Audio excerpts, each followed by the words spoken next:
եք պատասխաններից։ Բավարարված եմ իր իրավասության սահմաններում, այսինքն այնքանով, որքանով որ ոստիկանության ներկայացուցիչները հարկ են համարել հարգել այս քաղաքացիների անհանգստությունը, դրսևորել հարգանք եւ դուրս գալ այսպիսի պարզաբանումներ տալ։ Վստահ եղեք, որ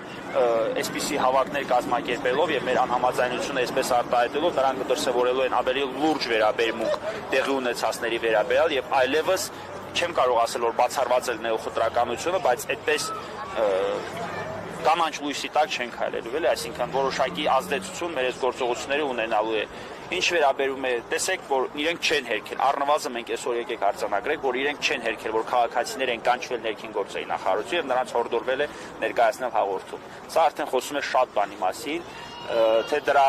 մեղավորն ու պատասխանատու ներքին գործերի նախարարությունը, թե քննչական կոմիտեն է, հետագայում դրա վերաբերյալ հրապարակում կատարում։ Ամեն դեպքում ես գտնում եմ, որ այսօր այստեղ ներկայանալով եւ ի վերջո հարկադրված եղանակով ճանապարհը չբացելով, մենք հասել ենք մեր ուզածին եւ ներքին գործերի նախարարության ներկայացուցիչի պատասխաններից է բխում է, որ այս ամեն ինչի նկատմամբ դրսևորվելու է բավականին լուրջ վերաբերմունք։ Ակցիան ավարտվում է։ Ակցիան ոչ թե ավարտում, այլ ակցիան դադարում է մինչև մարտի 29-ը։ Այսօրվա ակցիան նվիրված չէ միայն ոստիկանական ապօրինությանը կամ